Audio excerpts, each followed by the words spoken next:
Welcome to Line Game Dev.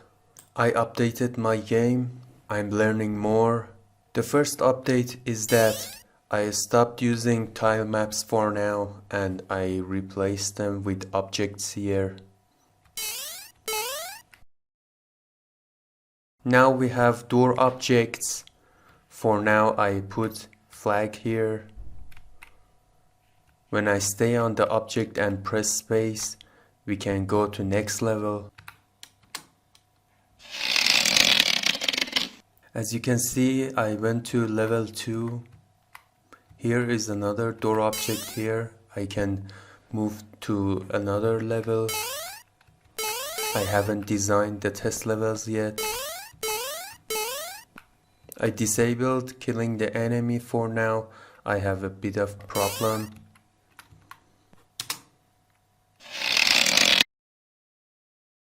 Next update is about transition happens on start scene and die and next level. You can see I watched the tutorial and inserted a transition. On start of level, the black screen comes and goes.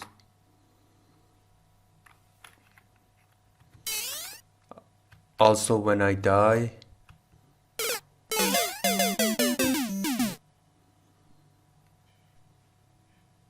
When I want to go to next level, everything pauses and transition happens.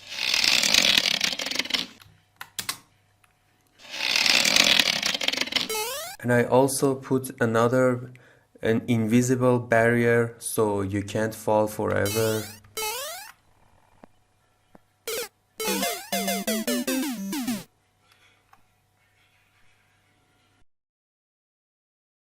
About the tutorials documents that I'm creating, I made an object bank and level inherit in object bank.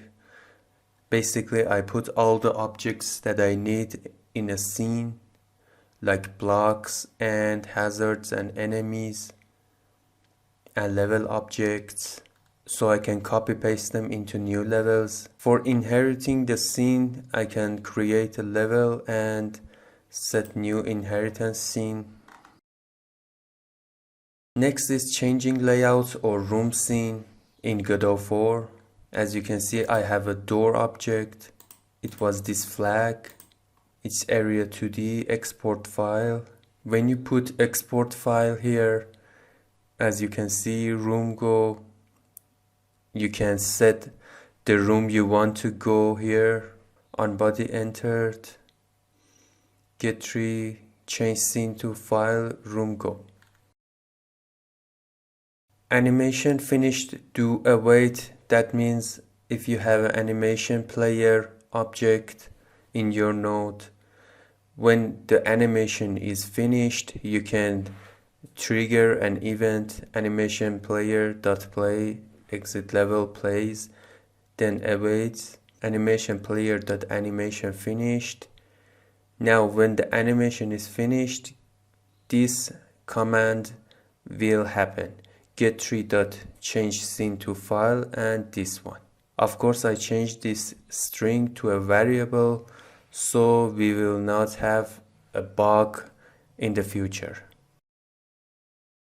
Here are some singletons that I put together from examples. Audio variables, transitions. The variables script lets me have global variables like static ones. Transitions is for level transitions. And another one is the audio. For pausing the game and not pausing some of them, you can set getTree.paused equals true. This action pauses all of the objects in the game. This selected object is not paused and does process. For example, you don't want transitions to be paused and keeps processing. You set process mode to always. And when you want to unpause everything, you set getTree.paused equals false. And this was the updates for today. I have some problems I have to debug, and those were the things I have added to my document. Thanks for watching.